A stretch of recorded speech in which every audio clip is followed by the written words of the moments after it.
में चला गया।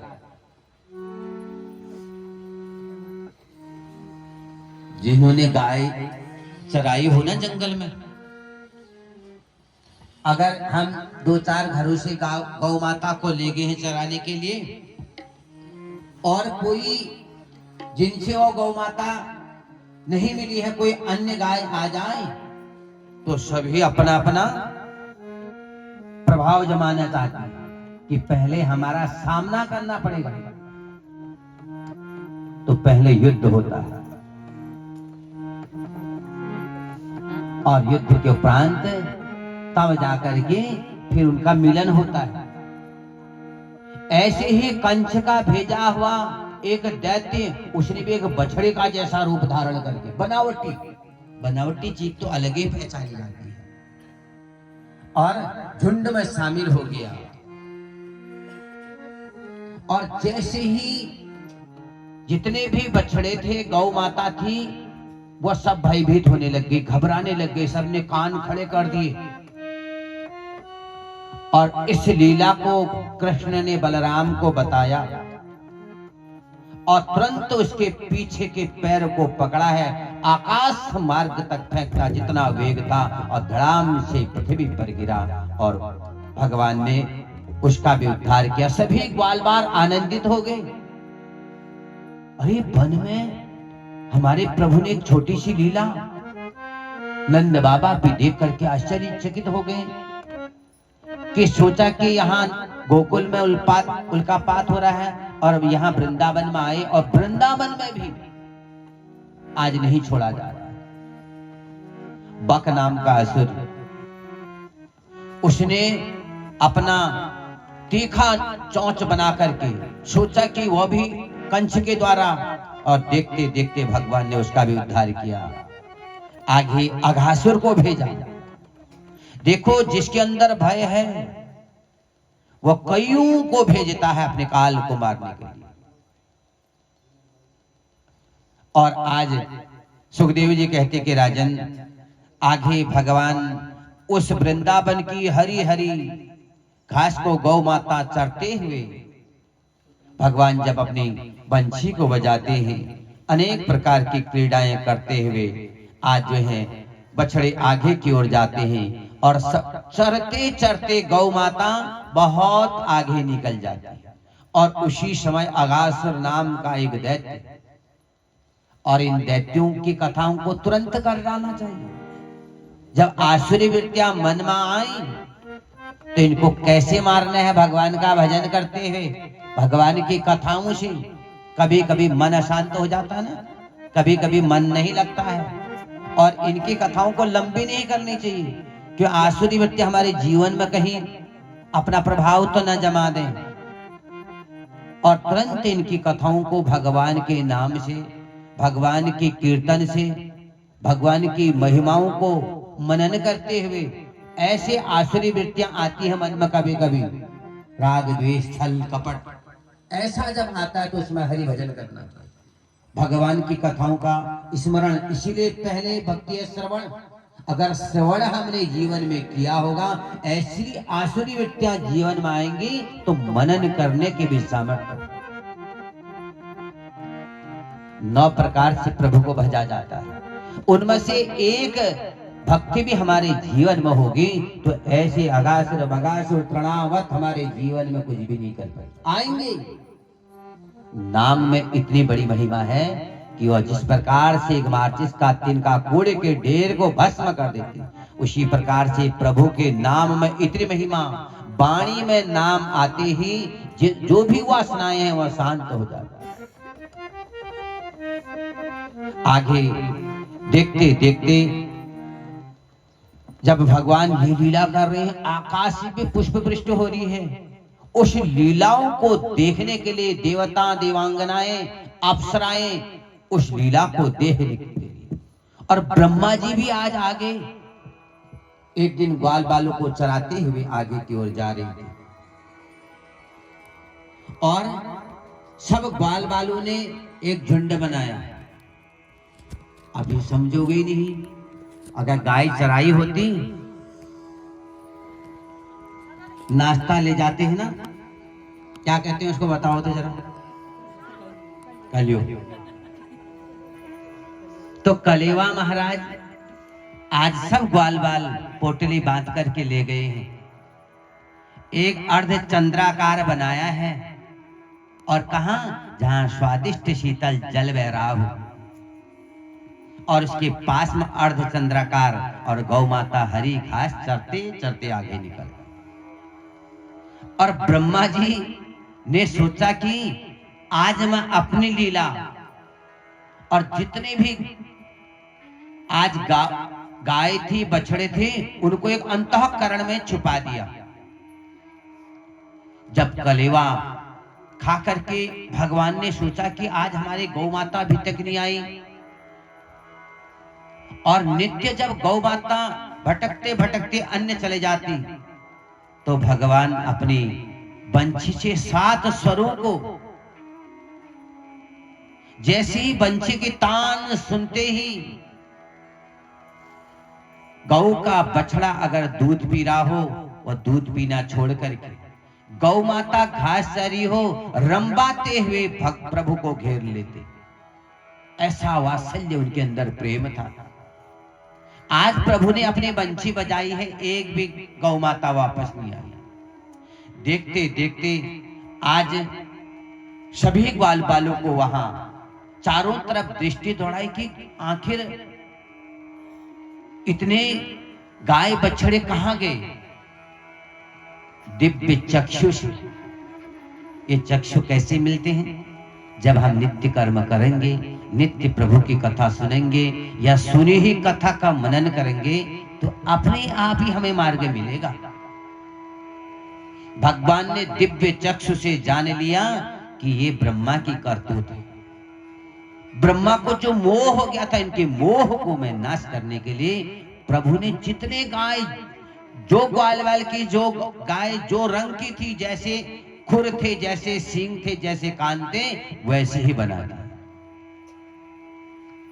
1 वर्ष होने में 5 दिन शेष थे। आज ब्रह्मा जी अंतःकरण से आए हैं, देखा कि आज मेरे प्रभु की क्या दशा होगी। और देखते देखते जैसे गाय बछड़ों को वहां छुपा रखा, और ब्रह्मा जी देखते हैं कि भगवान के पास भी वैसी गाय, और जो अंतःकरण में गुफाओं में छुपाया था और छोड़ दिया, प्रभु ने अपनी वीणा को बजाया है और सारे ग्वाल रंबाते प्रभु के पास में आ गए। और ब्रह्मा जी को जो मोह था वह मोह टूटा। ब्रह्मा जी आए हैं और प्रभु के दर्शन करके, प्रभु की परिक्रमा करके अपने ब्रह्मलोक को चले गए। आगे सुखदेव जी ने कहा कि राजन, कंस ने फिर जो जो कंस जिन जिन को भेजता अपने काल को मारने के लिए, वो वापस जाता ही नहीं था।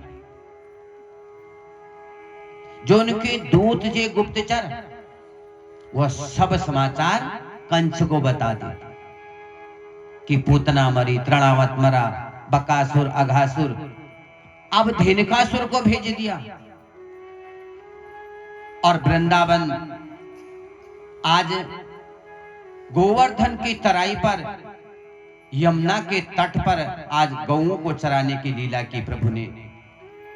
और एक धेनुक नाम का जो असुर है, गधा का रूप धारण करके, वह दैत्य आधम का।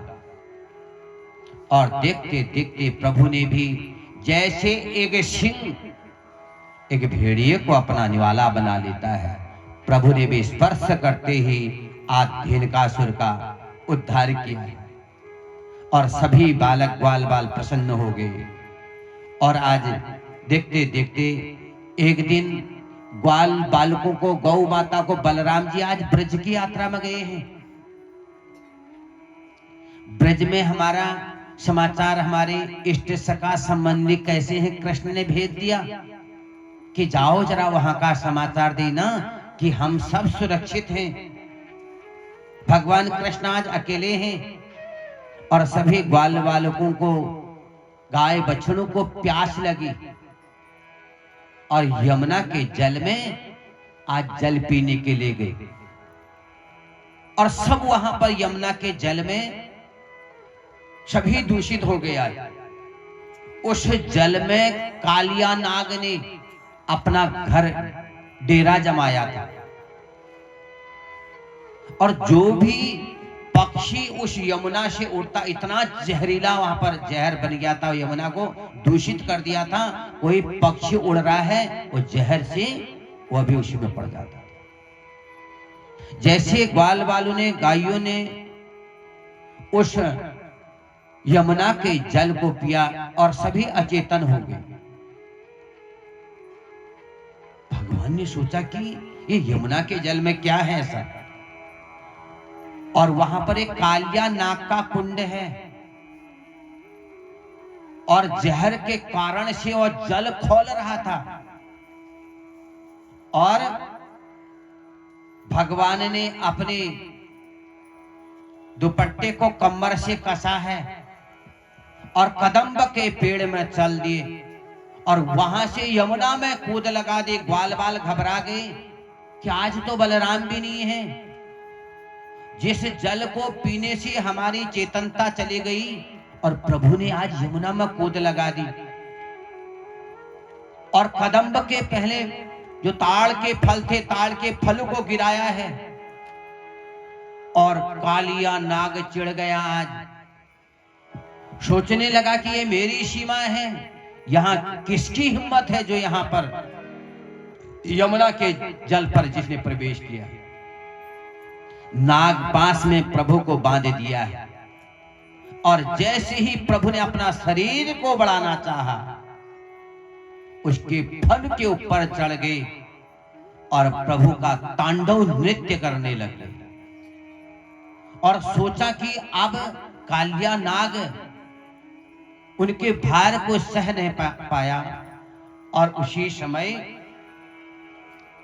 आज नाग पत्नियां, जो कालिया नाग की पत्नियां थी, और उन्होंने प्रभु से प्रार्थना करी कि हे प्रभु, हमारे पति को एक बार आप जीवन दान दे दें।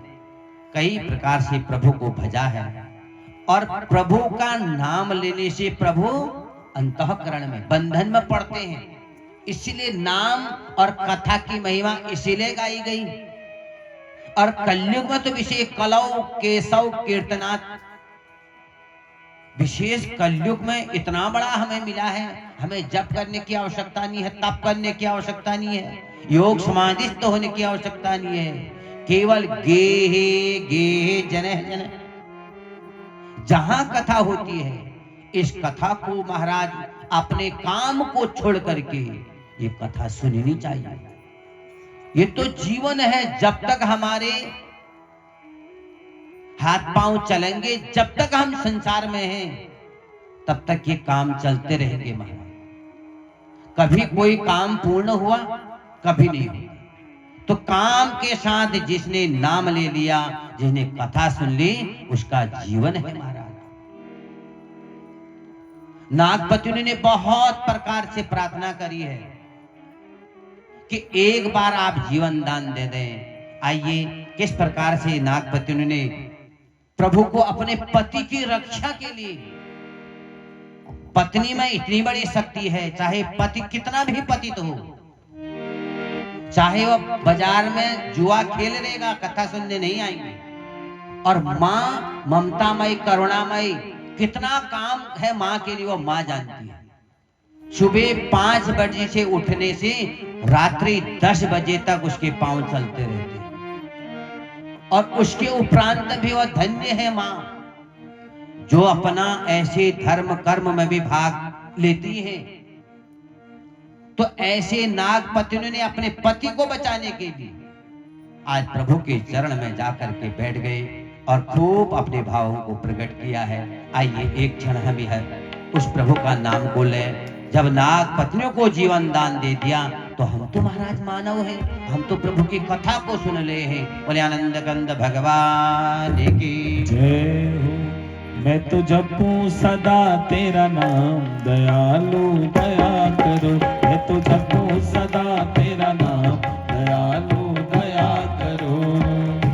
दयालु दया करो, दयालु दया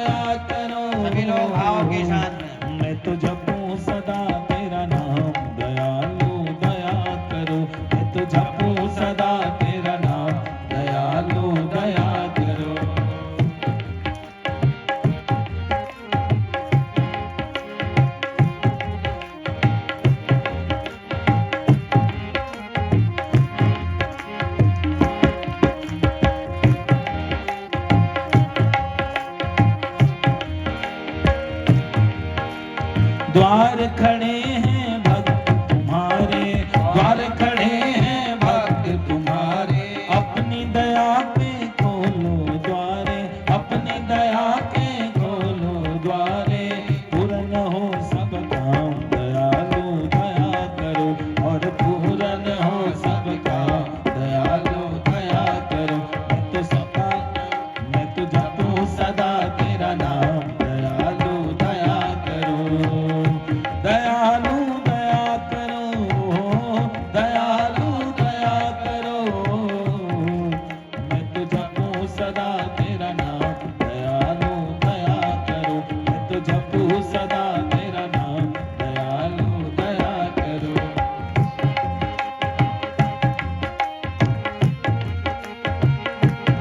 बोले कृष्ण कन्हैया लाल की जय हो।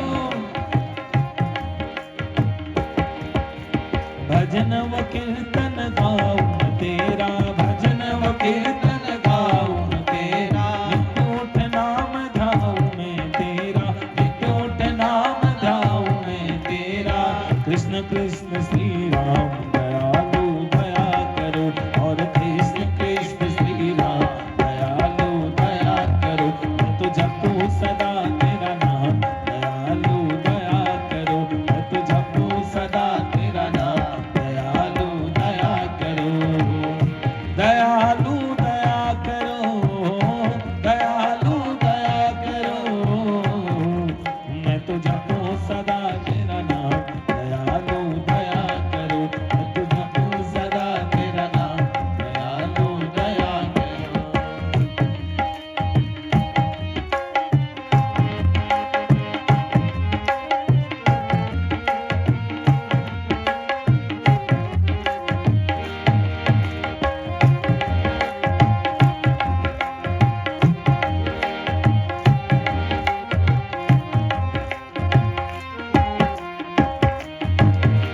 साधु संत की संगत देना, साधु संत की संगत देना, नाम अपने की रंगत देना, नाम अपने की रंगत देना। दास बना लो घनश्याम दयालु दया करो, और दास बना लो घनश्याम दयालु दया करो, दयालु दया करो, दयालु दया करो। मैं तो जपूं सदा तेरा नाम दयालु दया करो, मैं तो जपूं सदा तेरा नाम दयालु दया करो।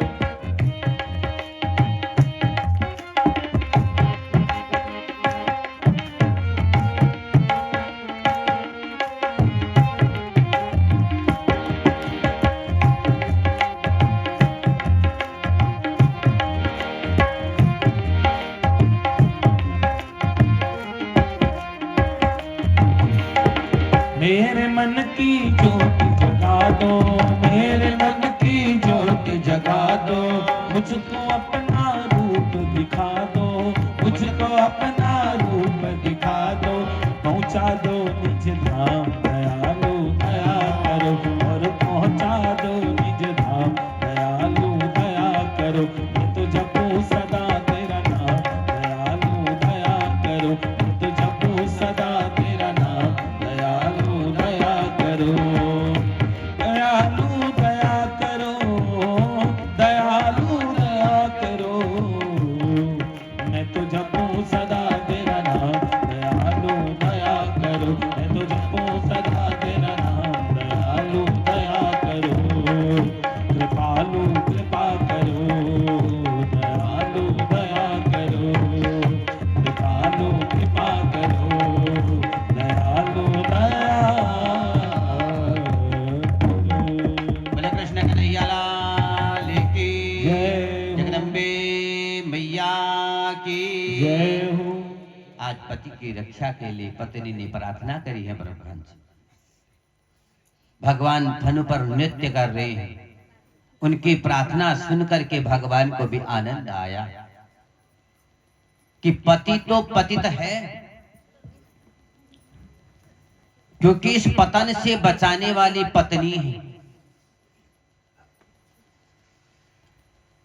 भगवान ने जीवन दान दिया, कहा, हे देवियों, तुम्हारी प्रतिबद्धता को देखते हुए मैं इसे एक मौका और दे रहा हूं।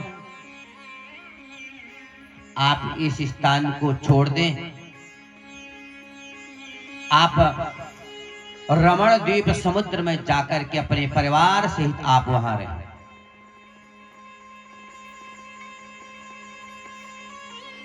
भगवान की नाग और नागपत्नी ने परिक्रमा करी है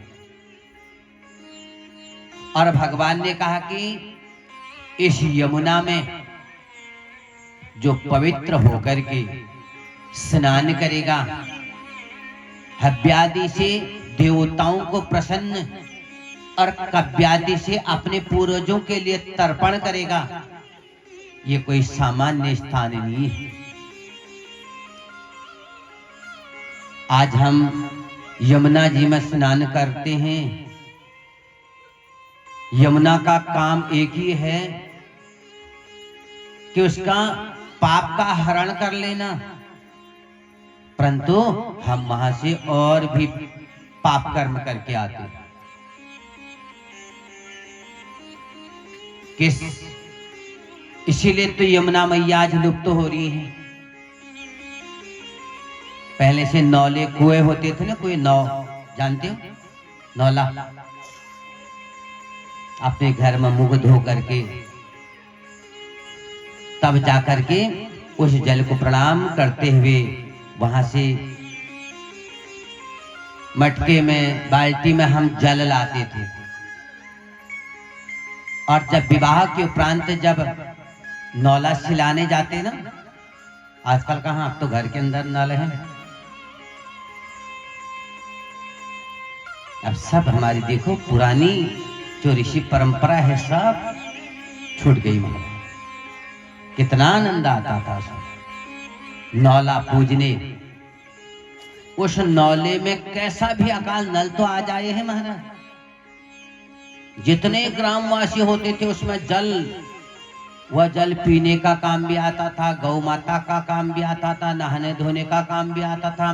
खेत में बाड़ी में हम जो भी अपने फल फूल आदि लगाते थे उनको भी सिंचाई करते, और तब भी और नौले का पानी या धारे का पानी या स्रोत का पानी और कभी लुप्त नहीं होता। आज है कहीं नौले,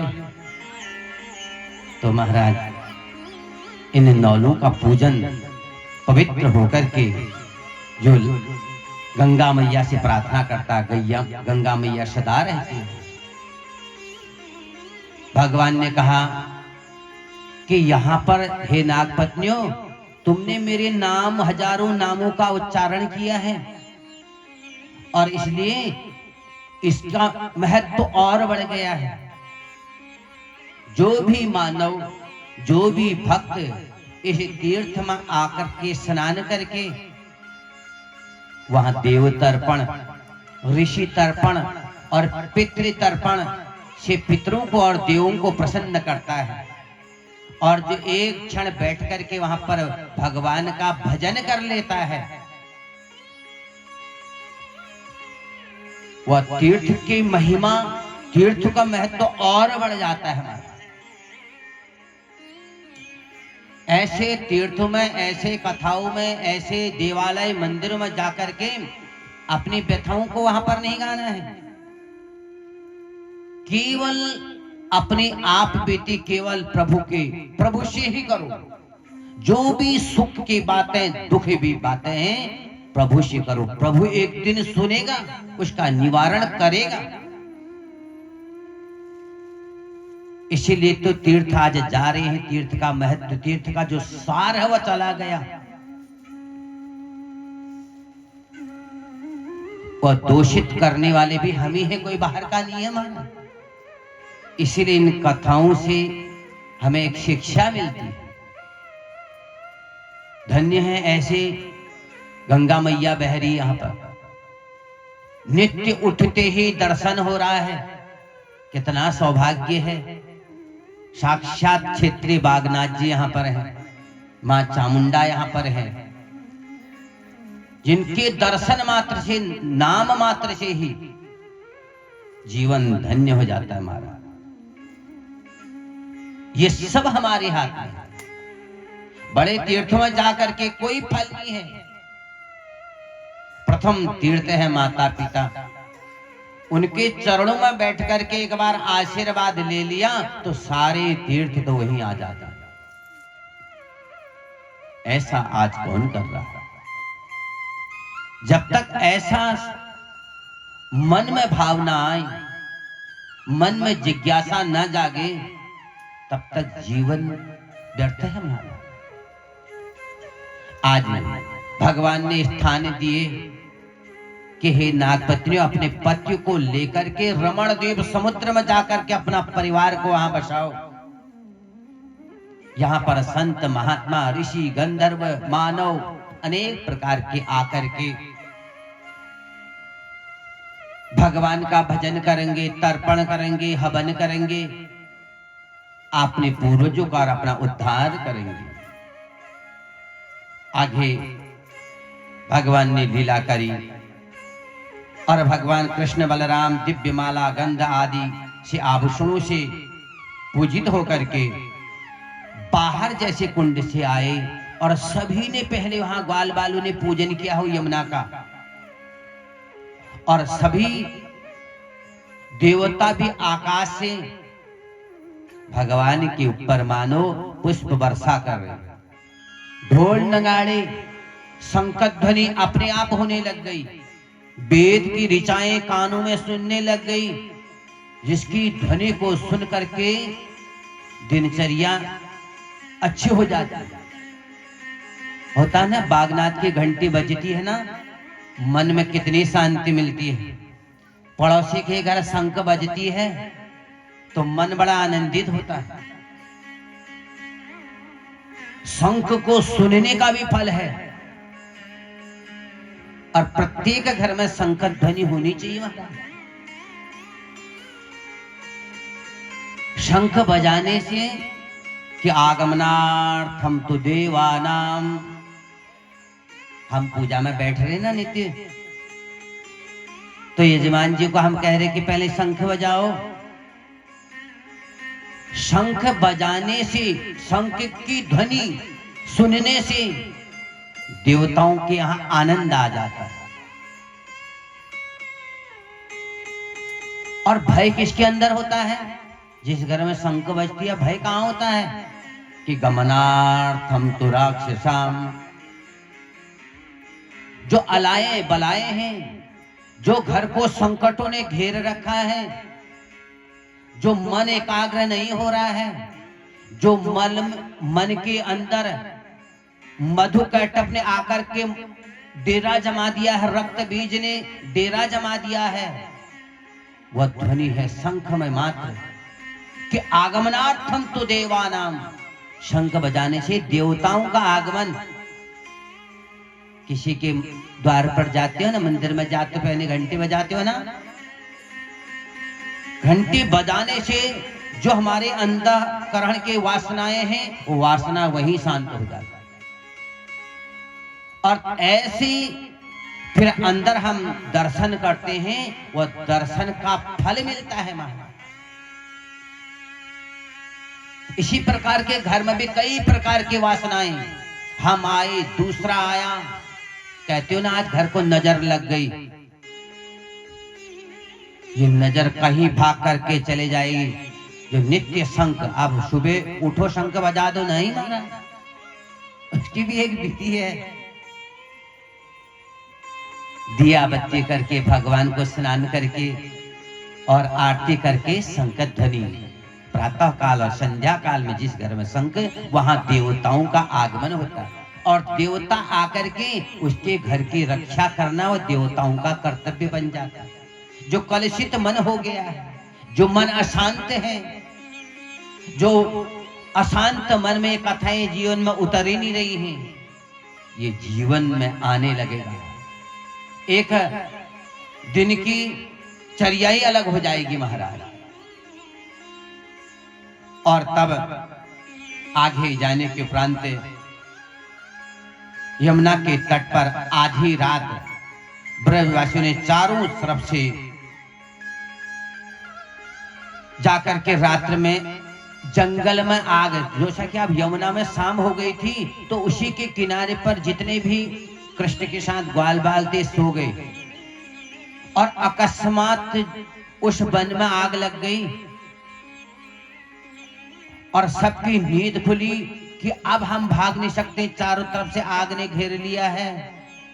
और सब कृष्ण को पुकारने लग गए, तूने तृणावत, पूतना, बकासुर, अगासुर से हमारी रक्षा करी है और इसलिए इस आग से भी तो हमारी रक्षा कर कृष्ण कृष्ण महायोगिन।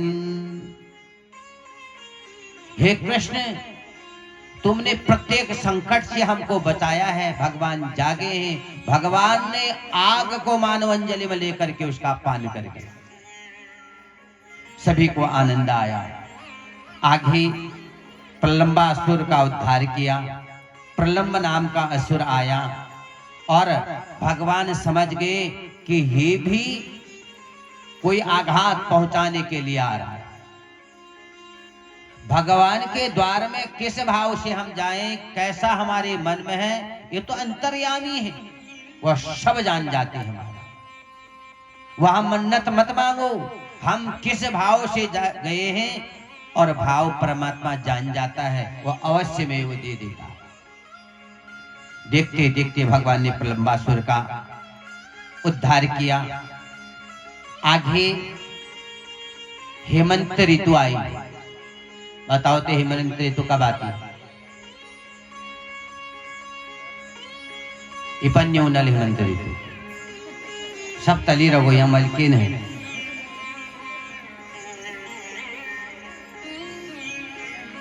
अगर कहीं क्वेश्चन आ गया कि हमारी ऋतुएं कितनी हैं,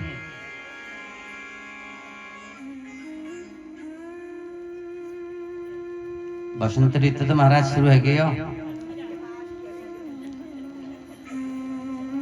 मासानाम मार्गशीर्षोस्मि,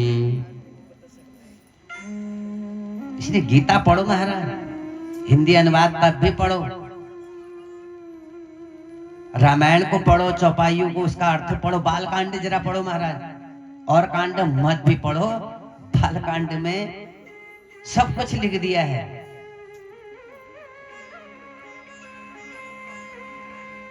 गीता जी में भगवान कहते कि मासानाम मार्गशीर्षोहम, मैं सब मासों में मार्गशीर्ष, उसको अगहन भी कहते हैं, मंगशीर, पूष, माघ, अब नहीं उन्होंने पूछो तो कहें फिर नहीं जाना है। तो घर में जाके बच्चों को बताओ हमारे हिंदी में ये और हमारे संस्कृत में ये महीने कहे जाते हैं। हमारे यहाँ 6 ऋतु होती हैं, 2 महीने में 1 ऋतु रहती है। कितने महीने होते हैं? 12। तो महाराज मार्गशीर्ष, जब सूर्य भगवान कौन सी राशि में जाते हैं तुम बताओ को? तुमको बुला खिले रखो या बतूनी तो बता बुला रखो या। वृश्चिक राशि में जब सूर्य भगवान प्रवेश करते हैं, आजकल कौन सी राशि में है? कुंभ राशि में। 11वीं राशि में आजकल भगवान सूर्य नारायण है और 1 महीने 1 राशि में सूर्य भगवान रहते हैं। चंद्रमा 2.25 दिन, 2 से 2.25 दिन की एक राशि पर रहते हैं और राशि को छोड़ के दूसरे राशि में प्रवेश कर जाते हैं। इसलिए हमारे यहाँ सौर मास और चांद्रमास। और मार्गशीर्ष, अब मैं कथा तो बहुत करनी है, इसका विस्तार सोचता हूँ कि बहुत को बताऊं, परंतु आज तो हमने बहुत पहुंचाना आगे, ताकि कल के लिए अपना भार, ये भार अपने हमने भी नहीं ले जाना है। तेरा तुझको अर्पण क्या लागे मेरा, नहीं तो इसका जवाब मुझे भी देना पड़ेगा। ये बोझ मैं नहीं, ये बोझ यही का यही, जितना हो जाए अब फिर बीच में बातें आजकल हमारे कह भी रहते साथ के कि आप बहुत विस्तार पूर्वक, तो आज विस्तार में फिर आ ही जाता है चेहरों को देखते हुए, वो बातें जो नहीं कहूंगा कहा वो कहनी पड़ जाती है।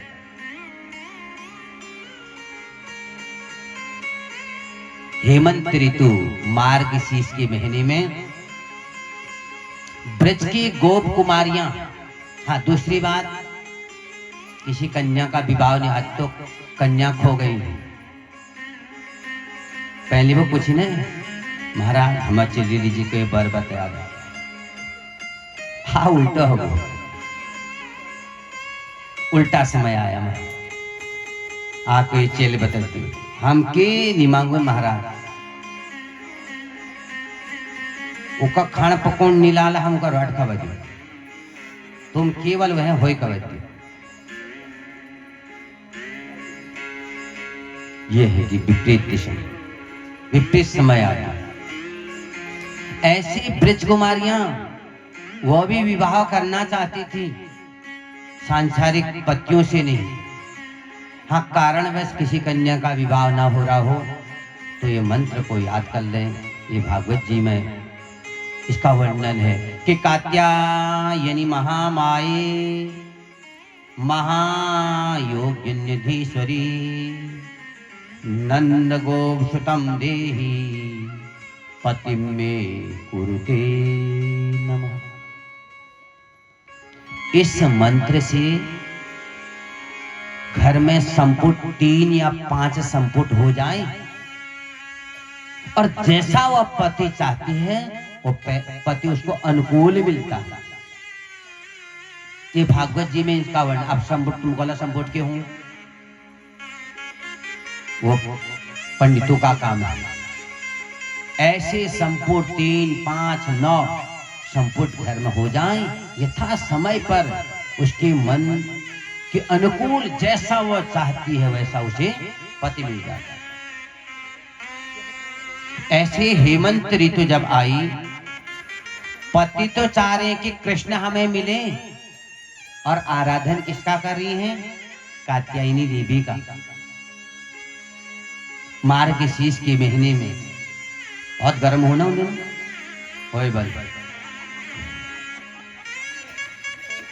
समझ लो, परीक्षा पीछे नहीं छोड़ दी महाराज, भगवान आपकी परीक्षा ले रहे हैं।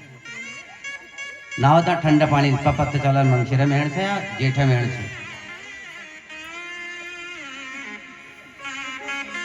तो मार्गशीर्ष के महीने में आज ब्रज की जितनी भी कुमारियां हैं अपनी उनकी आराध्या इष्ट हैं कात्यायनी, पूजन कर रही हैं कात्यायनी का, और चाह किसको रही हैं? कृष्ण को पति रूप में। तो मैंने पहले दिन बताया ना, कृष्ण के कथा सुनने वाला किसी के आराध्य राम है और राम राजा जी है। ये तो भगवान की कथाएं हैं।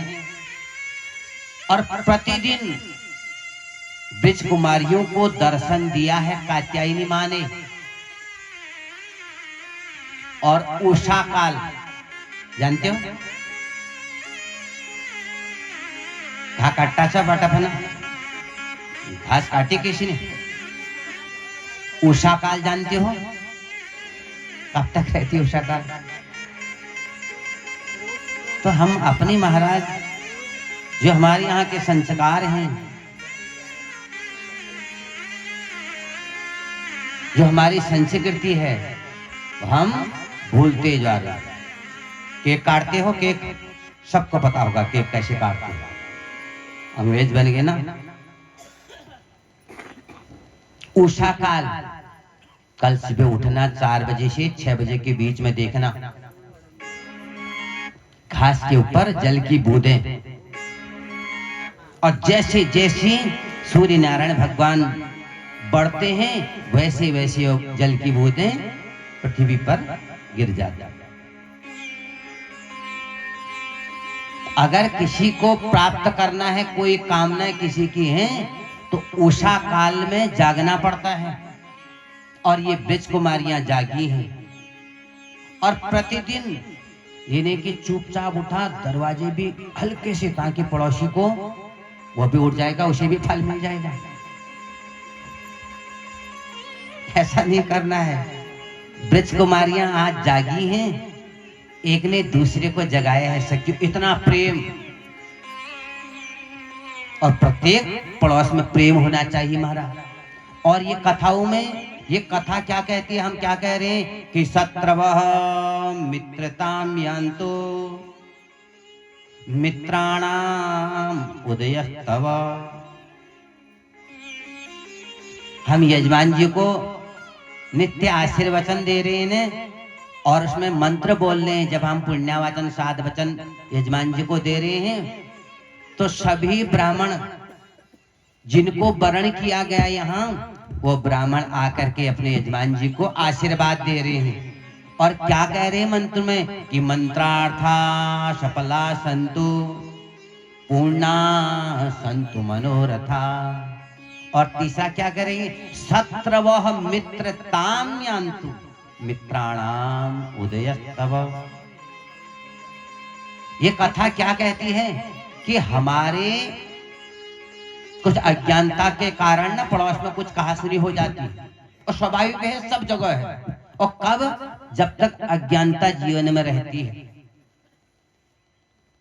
इपन्य होने लग बाज, या तो बिल्कुल गाढ़ा ढंग बताओ या तुमको बताओ एक जैसा लगना, कोई हिलना नहीं रहा। तो महाराज ऐसी कहीं कहासुनी हो जाती है तो वहां पर क्या शत्रु, ये कथा क्या करती है, जो शत्रु बन गए हैं अज्ञानता के कारण। और ये कथा तभी सफल होती है कि शत्रवः मित्रताम यान्तु। आज शत्रु भी जो मित्र बन जाए तब ये कथा फलीभूत है महाराज। एक सखी ने दूसरे को जगाया, दूसरे ने तीसरे को जगाया कि उषा काल ब्रह्म मुहूर्त जागो और चलें गंगा यमुना के पास में स्नान करने के लिए। और वहां स्नान करती जब घर से निकलती हैं और प्रभु का ही स्मरण करती है। घर से जब निकलो ना, छोटी सी यात्रा, भले ही बागेश्वर जिलेबी लेने जाओ, अच्छी बात है जिलेबी लाना, परंतु मन में भगवान का ही भाव हो, भगवान का ही भजो। वो जिलेबी भी प्रसाद बन जाएगा, शुगर सब समाप्त हो जाएगा। और प्रतिदिन यमुना में स्नान करने के लिए बहुत वर्ष व्यतीत हो गए। आज उनकी अभिलाषा को पूर्ण करने के, अब जरा संक्षिप्त में बताता हूं। आज प्रभु ने उनकी अभिलाषा को पूर्ण करने के लिए दर्शन दिया है। गंगा मैया में स्नान कर रहे थे और भगवान कदम्ब पर चढ़ गए हैं आज, और अपनी बंशी बजाई है वहां। और सभी गोप कुमारियां आनंदित हो गई कि आज हमें फल मिलने वाला है।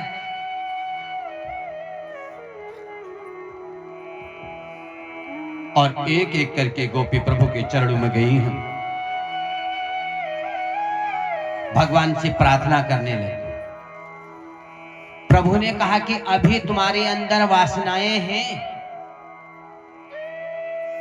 पूतना आई थी ना, 14 चतुर्दशी के दिन आई और 14 जगहों पर वासना लेकर के।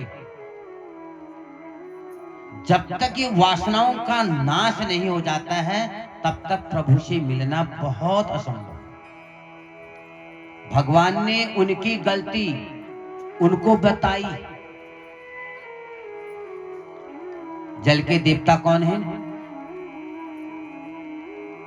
जल के स्वामी कौन है?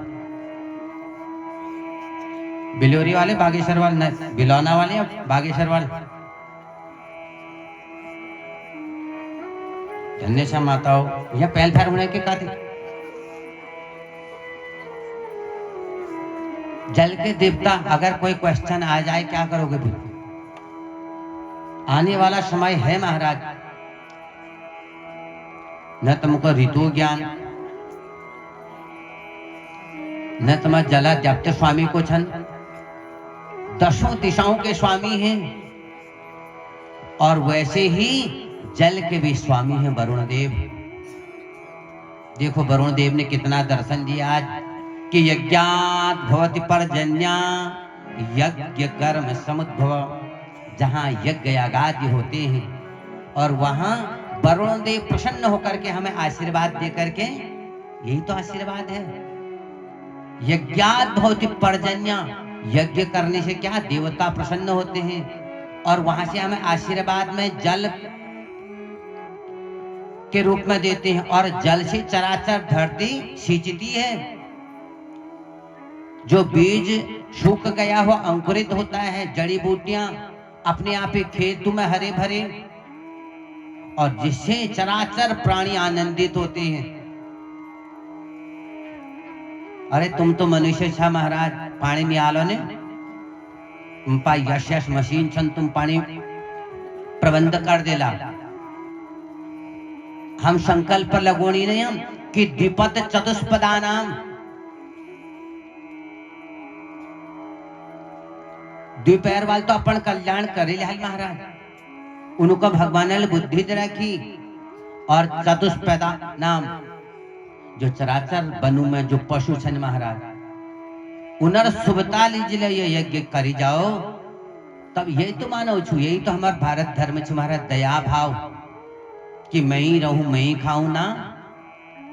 वन में विचरण करने वाले जो केवल उस जल से अपनी प्यास बुझाते हैं, उनकी सुविधा के लिए भी यज्ञ इसीलिए किया जाता है।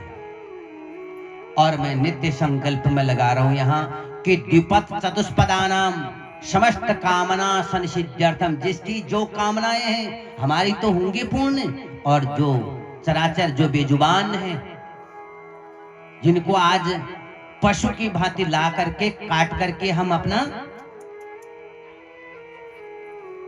कि मांसान मांस वर देते। अब मांस की बात आ रही है, इस पर चर्चा नहीं करूंगा, क्योंकि मांस खाने से मांस ही बढ़ेगा महाराज।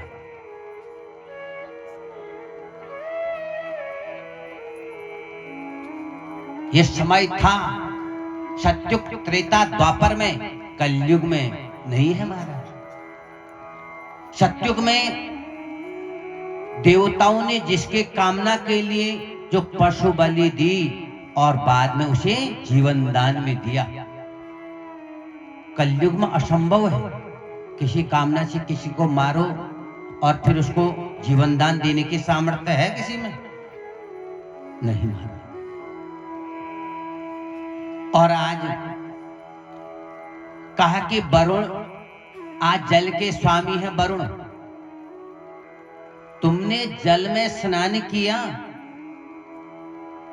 और मार्गशीर्ष के महीने में ते ठंडे में शीतल जल से स्नान किया, और मुझे प्राप्त करने के तुमने भजन भी किया, परंतु अभी तुम्हारे अंदर वासनाएं हैं। उनको बताने के लिए मैं तुम्हें आया हूं, और अगर तुम उसे स्वीकार करोगे, आगे तुम्हारे साथ मिलन होगा। कहां?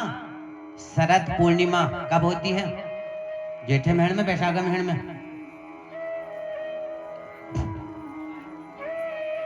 कार्तिक पूर्णिमा। खीर रखते हो छत में, सब धन्य पड़ोसी द्वारा मिला धरती। शरद पूर्णिमा की रात्रि में तुम्हारी मनोकामनाओं को पूर्ण करने के लिए मैं आऊंगा। अभी तुम्हारे अंदर वासनाएं हैं। तुमने जो जल के स्वामी है वरुण का अपमान और यमुना मैया का अपमान किया है, निर्वस्त्र होकर के तुमने स्नान किया। जल में महाराज निर्वस्त्र होकर के अज्ञानता के कारण से, उनको अज्ञान था और भाव शुद्ध था उनका। शुद्ध भाव से अगर अज्ञान से भी कोई कार्य किया जाए तो उसको ज्ञान दिलाने के लिए गुरु मार्ग में आ ही जाता है। भगवान भी मानो गुरु के रूप में आए हैं देवियों, जिससे वरुण देव रुष्ट हो गए हैं। इसीलिए तो आज जो यमुना है अपना जल को सुखा दिया है, और यमुना अपने लिए नहीं है। पिबंती नद्यः, कोई भी नदी अपना जल को नहीं पीती है। पिबंती नद्यः स्वयमेव नाम्भः। जब नदी मौज मस्ती में आती है ना, कितने भी कूड़ा का ढेर को, जितने भी पाप है सबको बहाना उसका काम है। स्वयं न खादन्ति फलानि वृक्षा, क्या लग रही है आजकल आम क्या नहीं है आजकल। तो महाराज जब आम का समय है ना, आम से पेड़ जब लद जाता है तो वह भी झुक जाता है।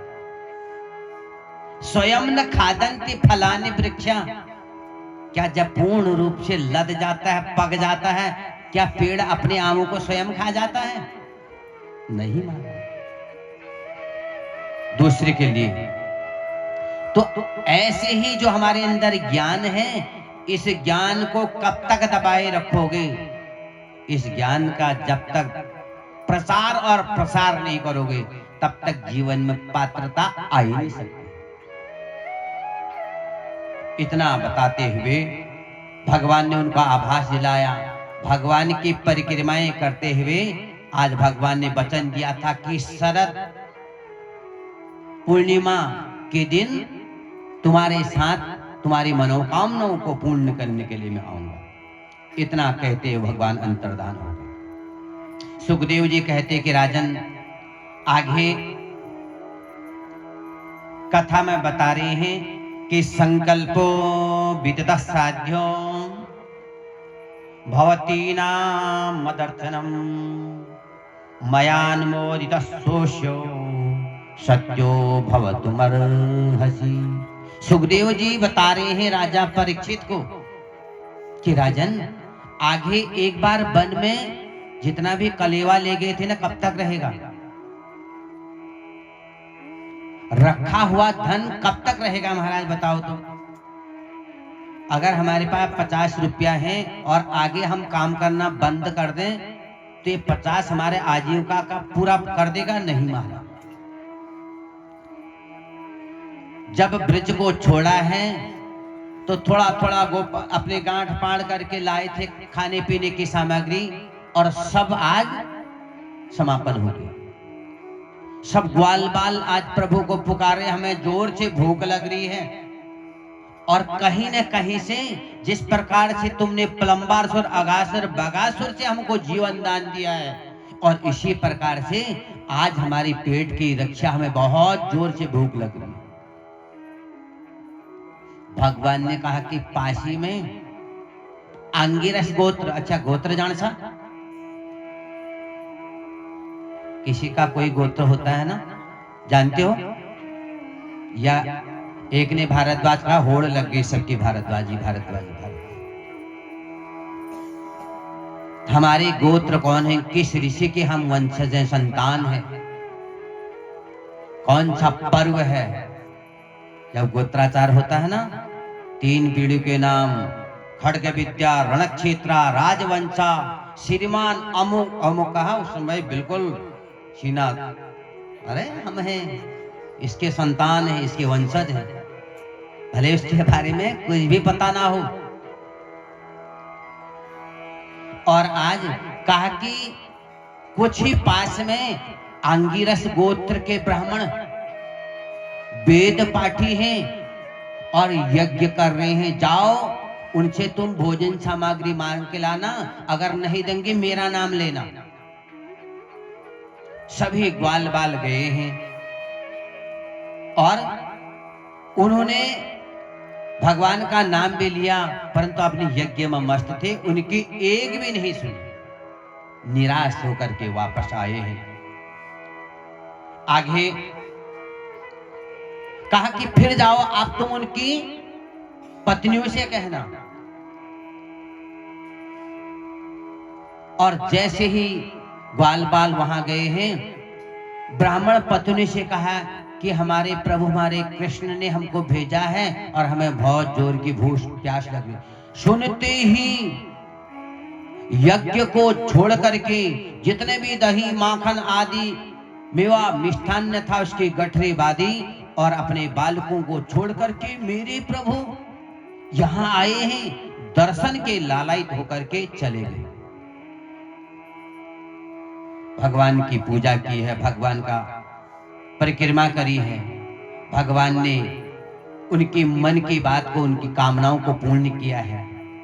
कहा कि हे देवियों, इस समय तुम्हारे पति यज्ञ कर रहे हैं और इसलिए तुम्हें यहां ज्यादा नहीं रुकना चाहिए, और तुम समझा बुझा करके उनको भेज दिया। परंतु कंस के डर से, जब ब्राह्मणों को भय था किसका? कंस का, कि अगर तुमने कृष्ण की पूजा कर दी, उसकी सहायता कर दी, और मेरे दूत तो चारों तरफ से विचरण करते हैं। कंस का इतना बड़ा भय था। यज्ञ यागादि भी करते थे छुप करके, ताकि कंस को पता न चल जाए। भगवान का नाम भी छुप करके लेते थे। और भगवान ने बताया यज्ञ पत्नियां गई हैं, और ब्राह्मणों को क्रोध आ गया, कहीं कंस को पता चलेगा तो इनके साथ हमें भी दंड मिलेगा। और भगवान ने उनका भय को बदल दिया। आगे सुखदेव जी ने कहा, एक दिन नंद बाबा खीर, मालपुआ, दूध, दही, माखन आदि से इंद्र की पूजा कर रहे हैं। कृष्ण को जब पता चला कि हे नंद बाबा, आप किसकी पूजा कर रहे हैं? कहा कि इंद्र जो है, जल इनके पास में है। प्रत्येक राजा को प्रत्येक पद मिलता है ना, और ये इंद्रदेव प्रसन्न हो जाएंगे। मेघ इनके अधीन है, ये वरुण देव को आज्ञा देंगे और इस चराचर पृथ्वी पर जल बरसेगा। जल से अन्न की उत्पत्ति होगी और अन्न से चराचर प्राणी सुखी रहेंगे। भगवान कृष्ण को आश्चर्य लगा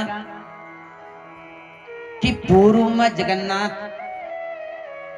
गए हो यात्रा में। अभी हमारे पंडित जी जाके आए हैं दक्षिण भारत की यात्रा में, जो आपके पौरोहित थी। तो जो नहीं गया है, आज समझ लो यहां पहुंच गए हम। पूर्व में जगन्नाथ और दक्षिण में कौन? रामेश्वर। और उत्तर में क्या है? कौन से धाम है? बद्रीनाथ। और मध्य में गोवर्धन पर्वत। बोले गोवर्धन भगवान की। और आज भगवान कृष्ण ने कहा कि हमारे पास तो कोई राजपाट नहीं है, कोई महल हमारे पास में है नहीं, हम तो वनवासी हैं और वन पहाड़ी हमारे इष्ट हैं। इसलिए नंद बाबा जी, आज आप इस पूजा को छोड़ दो। जितना दूध, दही, माखन आदि था, उस जो है गोवर्धन पर अभिषेक कराया गया, और तरह तरह से मालपुए के भोग लगाए गए। सबने भगवान की बात मान ली। नंद बाबा घबराने लग गए। इधर नारद जी ने इंद्र को बता दिया, तुम्हारी पूजा बंद। इंद्र आवेश में आए कि कौन इतना बलशाली है जो मेरी पूजा बंद कर दे। इंद्र ने देखा वास्तव में गोवर्धन की पर्वत की पूजा हो रही है। मेघों को आज्ञा दे दी। इतनी मूसलाधार वर्षा हुई, जिस वर्षा से ग्वाल बाल जितने भी गाय बछड़े थे थर थर कांपने लग गए और कृष्ण को पुकारने लगे। नंद बाबा कहने लगे, अरे कृष्ण, तुमसे मैंने पहले ही कहा था। और सब मिलकर के आज जो है भगवान ने सोचा कि इंद्र का घमंड, कभी कभी अहम भाव आना स्वाभाविक है। इस अहम को कैसे मारना है, इन कथाओं से वह अहम भगवान के चरणों में चला जाता। इंद्र ने मेघों को आज्ञा दे दी मूसलाधार वर्षा। वह वर्षा मानो की बंदी ही नहीं हुई, ग्वाल बाल कांपने लग गए। और भगवान ने खेल ही खेल में कनिष्ठिका अंगुली से गोवर्धन पर्वत को उठा दिया। बोले गोवर्धन भगवान की जय हो। और सभी ग्वाल बालों को आज्ञा दे दी कि आओ आप इसके अंदर आ जाओ। केवल 7 वर्ष के बालक ने 7 दिन तक कनिष्ठिका अंगुली, हर अंगुली का अपना काम अलग है। हाँ, जब लड़ाई होती है ना, कौन सी अंगुली उड़ती है, क्यों उड़ती है? आप कहोगे अंगूठे का काम अलग है, तर्जनी का काम अलग है, मध्यमा का काम अलग है, अनामिका का अलग है, और सबसे छोटी कनिष्ठिका अलग है। भगवान ने कनिष्ठिका से गोवर्धन को पर्वत को उठाया। 7 दिन तक मेघों बरसते रहे, और परंतु भगवान भी 7 दिन तक कनिष्ठिका अंगुली से गोवर्धन को पर्वत को धारण करे। तो इस अंगुली जो भगवान ने बनाई है, जब क्रोध आता है ना, पहले ये अंगूठी उड़ती है। अरे ये 3 अंगुलियां कहते पहले तो दूसरे को क्या दोष, अपने दोष को देख। ये 3 अंदर को होती है ना, या सब बाहर को होती हैं? 3 अंदर को होती है ना। तो कहते हैं कि तो दूसरे को दोष क्या दे रहा है, पहले तो अपने अंदर झांक, तेरे में कितना दोष है। ये सब ज्ञान महाराज कथाओं से मिलता है। तो 7 दिन तक ग्वाल बालू ने गोवर्धन को भजा है। आइए एक क्षण उस परिक्रमा, गोवर्धन की परिक्रमा होती है ना, 7 कोष की परिक्रमा, आइए एक क्षण हम भी आज उनकी परिक्रमा में सम्मिलित हुए। ऐसा जो वहां नहीं पहुंच पाता है, यहाँ साक्षात आज उनकी महिमा को सुनने का अवसर मिल रहा है। एक क्षण आइए, बोले गिरिराज भगवान की जय हो। मैं तो गोवर्धन को जाऊं मेरे वीर, ना माने मेरे मनवा। मैं तो गोवर्धन को जाऊं मेरे वीर, नहीं माने मेरो मनवा, नहीं माने मेरो मनवा। हाँ, नहीं माने मेरो मनवा, नहीं माने मेरो मनवा, नहीं माने मेरो मनवा। मैं तो गोवर्धन को जाऊं मेरे वीर, ना माने मेरो मनवा। मैं तो गोवर्धन को जाऊं मेरे वीर, नहीं माने मेरो मनवा।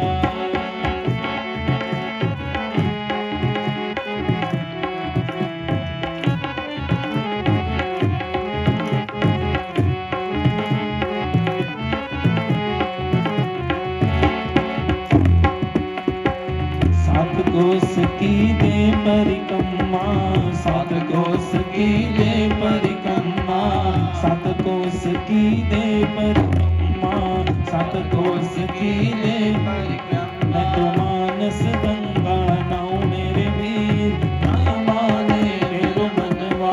मैं तो मानस गंगा नाऊं मेरे वीर, ना माने मेरो मनवा, नहीं माने मेरो मनवा। हाँ, नहीं माने मेरो मनवा, नहीं माने मेरो मनवा। हाँ, नहीं माने मेरो मनवा। मैं तो गोवर्धन को जाऊं मेरे वीर,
मनवा, मैं तो दो बरदन को जाऊं मेरे वीर, नहीं माने मेरो मनवा, मैं तो दो बरदन को जाऊं मेरे वीर, नहीं माने मेरा मनवा।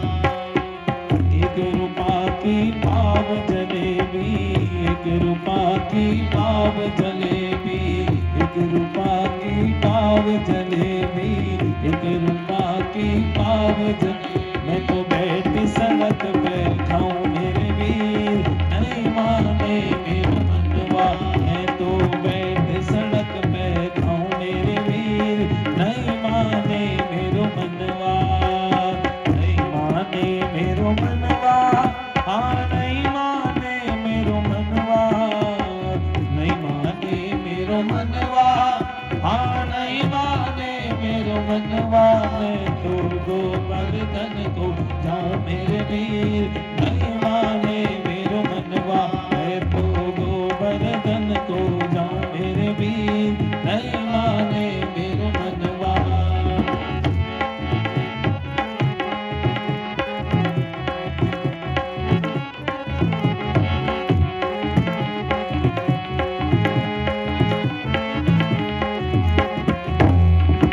चंपा जाई चमेली जाए, चंपा जाई चमेली जाए, चंपा जाई चमेली जाए, और मैं कैसे रह जाऊं, और मैं कैसे रह जाऊं,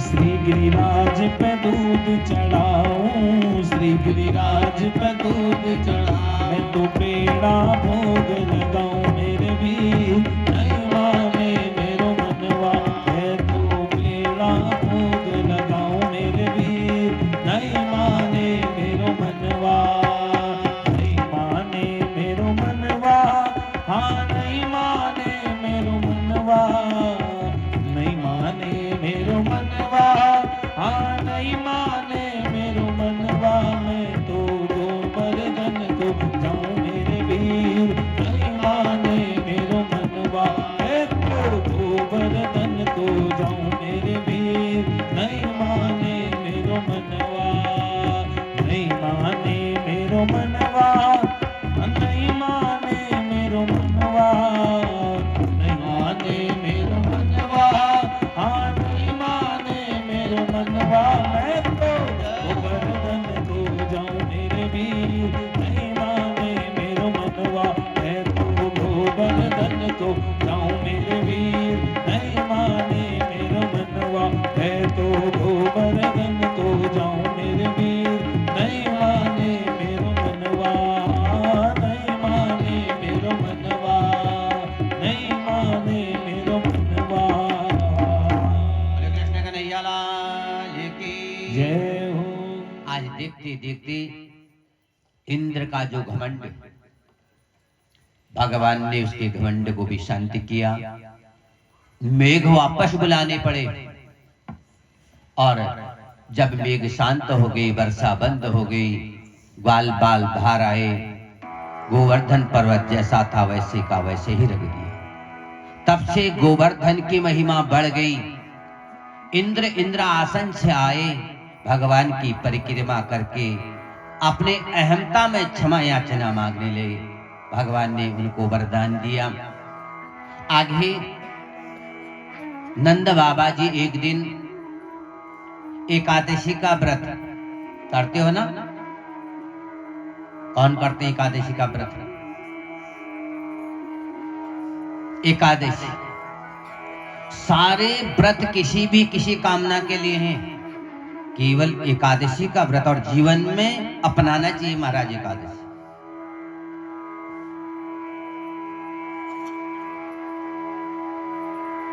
जब पाप से पूछा गया ना